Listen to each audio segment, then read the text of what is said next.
ప్రభునందు మాకు అత్యంత ప్రియులైన దేవుని ప్రజలందరికీ యేసుక్రీస్తు వారి శుభనామంలో హృదయపూర్వకంగా శుభాభివందనాలు తెలియజేస్తున్నాను. మీరంతా బాగున్నారా? క్షేమంగా ఉన్నారా? మీరందరూ ఆత్మలో వర్ధిల్లాలని, అనుక్షణము కూడా దేవుని మీద ఆధారపడి దేవుని చిత్తాన్ని నెరవేరుస్తూ ఆయన కృపలో వర్ధిల్లాలని మీకోసం పట్టుదలగా ప్రతిరోజు ప్రార్థన చేస్తున్నాము. రాజమండ్రి క్రైస్ట్ వర్షిప్ సెంటర్ నుండి మరియు జాన్ వెస్లీ ఇంటర్నేషనల్ మినిస్ట్రీస్ నుండి మీ అందరి కోసం ప్రత్యేకంగా ప్రార్థిస్తున్నాం. కడవరి దినాల్లో మనం ఉన్నాం. యేసుక్రీస్తు ప్రభువారు త్వరగా రాబోతున్న రోజుల్లో మనం ఉన్నాం. ఎన్నో సూచనలు ప్రపంచంలో నెరవేరుతున్నాయి. రాకడ సూచనలు ప్రాముఖ్యంగా నెరవేరుతున్నాయి. దేవుని బిడ్డలుగా మనందరం కూడా దేవుణ్ణి గట్టిగా హత్తుకొని మనల్ని మనం సిద్ధపరచుకోవడం మాత్రమే కాకుండా మన చుట్టూ ఉన్న సమూహాన్ని కూడా సిద్ధపరచవలసిన సమయంలో మనం ఉన్నాం. దేవుని సన్నిధిలో ఆయన వాగ్దానాలు జ్ఞాపకం చేసుకోవడం ద్వారా దేవుని స్వభావం మరియు ఆయన నైజాన్ని మనం గుర్తిస్తున్నాం. తద్వారా దేవుని మీద మరింత ఎక్కువగా ఆధారపడడానికి ప్రభు సహాయం చేస్తున్నారు. ఈరోజు వాగ్దానం కోసం కనిపెడుతున్నారు కదా. పరిశుద్ధ గ్రంథం తెరిచి యోబు గ్రంథం 5వ అధ్యాయం 20వ వచనాన్ని చదువుకుందాం. మీ దగ్గర బైబిల్ ఉంటే తెరవండి. The book of Job chapter 5 and verse 20. క్షామకాలమున మరణము నుండి, యుద్ధమున ఖడ్గబలము నుండి ఆయన నిన్ను తప్పించును. Praise the lord. ఆయన నిన్ను తప్పించే దేవుడు. చాలాసార్లు నేను చెబుతున్నాను, మన మీదకి ఎన్నో కీడులు, ఎన్నో ఉపద్రవాలు, మనం ఊహించని శ్రమలు, కష్టాలు మనకు తెలియకుండానే దేవుడు తప్పిస్తున్నాడు. ఆ కారణాన్ని బట్టి మనం నిజంగా ప్రభువును స్తుతించాలి. అయితే కొన్నింటిని దేవుడు మన జీవితాల్లోకి ఎందుకు అనుమతిస్తాడు అంటే, ఆయన శ్రమల్లోంచి మనల్ని విడిపించడం ద్వారా మరింత కృతజ్ఞత మనం ఆయన మీద కలిగి ఉన్నట్లుగా, ఆయన మన పట్ల చూపిస్తున్న ప్రేమను అర్థం చేసుకున్నట్లుగా దేవుడు కొన్నిసార్లు కొన్ని శ్రమలను మన జీవితంలో అనుమతిస్తూ ఉంటారు.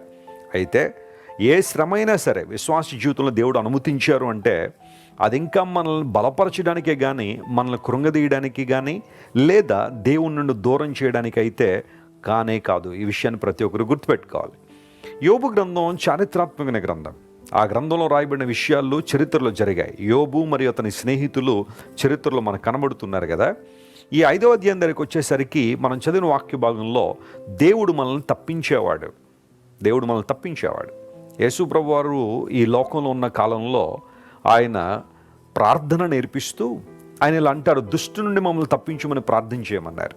తప్పించబడాలనే దేవునికి ఆలోచన.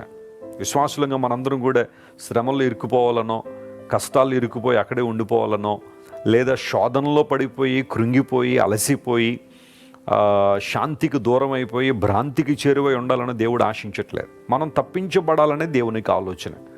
లేఖనాన్ని మీరు జాగ్రత్తగా పరిశీలన చేస్తే ఆదికాండం నుండి ప్రకటన గ్రంథం వరకు క్షుణ్ణంగా మీరు చదివితే ఎంతోమంది భక్తులను దేవుడు తప్పించాడు.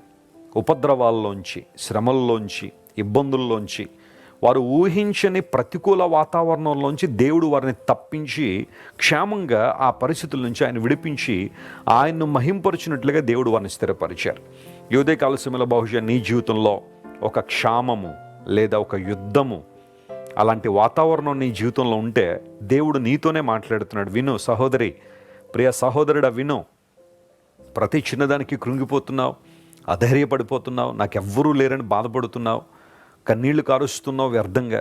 కానీ దేవుడు నీతో మాట్లాడుతున్నాడు. ఆయన నేను తప్పించే దేవుడు. ఆయన క్షామము నుండి తప్పించే దేవుడు. ఇంగ్లీష్లో ఫ్యామిన్ అనే మాట మనం చూస్తున్నాం. ఎంతోమంది పరిశుద్ధ గ్రంథంలో క్షామము అనే ఆ పరిస్థితి నుండి విడుదల పొందారు. దేవుడు వారిని సమృద్ధిలోనికి నడిపించాడు. ఒక కొరతలో నుండి, ఒక లేమిలో నుండి దేవుడు సమృద్ధిలో నడిపించాడు. నయోమి బెత్లెహేమును వదిలిపెట్టి కరువు వచ్చిందని చెప్పి మోయాబు వెళ్ళిపోయింది. 10 సంవత్సరాల తర్వాత ఆమె తిరిగి వచ్చేసరికి బెత్లెహేములో యవల కోత ఆరంభమైంది. దేవుడు సమృద్ధిలోనికి ఆమె నడిపించాడు. ఆమెతో పాటుగా రూతు కూడా సమృద్ధి అనే జీవితంలోనికి ఆమె వచ్చింది. నయోమి అనుభవించిన క్షామం వేరు, రూతు అనుభవించిన క్షామం వేరు. కానీ దేవుడు వారిద్దరినీ కూడా బలపరిచి ఎవరికి తగినట్టుగా దేవుడు వారికి ఆశీర్వాదాన్ని ఇచ్చాడు. ఒకవేళ ఈరోజు నీ జీవితంలో ఏమైనా కొరత ఉందా, ఒక లేమి ఉందా, ఒకటి లేదు అని బాధపడుతున్నావా? దేవుడు నీతో మాట్లాడుతున్నాడు. ఆయన నేను సమృద్ధిలోని తీసుకొచ్చే దేవుడు. ఈ కొరతగానే ఉండిపోదు, కొదువుగానే ఉండిపోదు.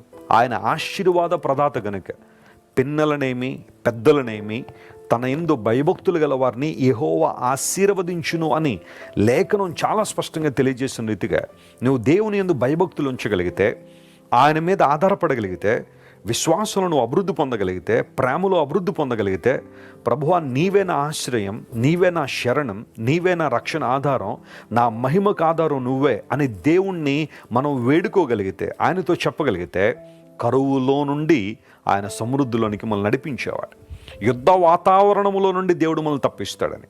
కొన్నిసార్లు యుద్ధం అనుకోగానే ఒక రష్యాకి ఉక్రెయిన్కి జరుగుతున్న యుద్ధం అనో, లేకపోతే మరొక దేశానికి యుద్ధ వాతావరణం అనో అనుకుంటాం. కానీ కొన్నిసార్లు మన హృదయంలో జరిగే సంఘర్షణ, హృదయంలో జరిగే యుద్ధ వాతావరణం, ఏం చేయాలో తెలియని పరిస్థితి, ఎటు పోవాలో తెలియని పరిస్థితి, అలాంటి స్థితిలో ఎవరి దగ్గరికి రావాలి? నీ కుటుంబంలో ఒకవేళ యుద్ధ వాతావరణం ఉందా? నీ సంఘంలో బహుశా యుద్ధ వాతావరణం ఎదుర్కొంటున్నావా? నీ వ్యక్తిగత జీవితంలో ఒక సంఘర్షణ ఎదుర్కొంటా ఉంటే, నేను తప్పించే దేవుని వైపు నువ్వు చూడగలిగితే, ఆయన్ని ఆశ్రయించగలిగితే, ఆయన్ని ఆరాధించగలిగితే, ఆ యుద్ధ వాతావరణంలోంచి దేవుడిని తప్పించి ఉన్నతమైన శిఖరాలకు దేవుడిని నడిపిస్తాడు. ఈరోజు మీ పక్షంగా నా ప్రార్థన అదే. క్షామములో నుండి, యుద్ధములో నుండి దేవుడు తప్పించి తన నామాన్ని మహింపరుచుకున్నట్లుగా దేవుని వైపు మనం చూద్దాం. కళ్ళు మూసుకోండి, ప్రార్థన చేసుకుందాం. ప్రేమగల తండ్రి, ఇంతవరకు నువ్వు మాట్లాడిన ప్రతి మాటను బట్టి నీకు స్తోత్రాలు. వాగ్దానము ఇవ్వడం మాత్రమే కాదు, వాగ్దానం నెరవేర్చడంలో నిన్ను మించిన వారు లేరు గనుక నీకు స్తోత్రాలు. క్షామము నుండి, యుద్ధము నుండి మమ్మల్ని తప్పించే దేవుడు నీవు గనుక నీకు వందనాలు. ఎవరైతే మా ప్రియులు అలాంటి అనుభవాలు గుండా ఈరోజు వెళ్తున్నారో ప్రభువా, వారిని మీరు ముట్టండి, తాకండి. పరిశుద్ధాత్మదేవా, నీ బలమైన ఆదరణ వారి మీద కృమ్మరించుకున్నట్లుగా మీరు సహాయం చేయండి. అనారోగ్యాలతో ఎవరైతే ఉన్నారో ప్రభువా, వారి దేహాలు ముట్టి స్వస్థతలోనికి నడిపించండి. ఎవరైతే ఎడిక్షన్స్లో ఉన్నారో విడుదల దయచేయండి. నిరుత్సాహంలో, డిప్రెషన్లో, యాంగ్జైటీలో ఎవరైతే ఉన్నారో యేసు నామములో సంపూర్ణ విడుదల ప్రకటిస్తున్నాను. ఈ రోజంతట్లో మా ప్రియులందరికీ కావాల్సిన ఆశీర్వాదము, దీవెన, విజయము అనుగ్రహించి నీ నామమును అత్యధికంగా మహింపరుచుకోమని కోరుకుంటూ యేసుక్రీస్తు వారి శ్రేష్టమైన నామం పేరిట అడిగి వేడుకొనిచున్నాం తండ్రి. Amen. God bless you, dear friends. Have a wonderful day.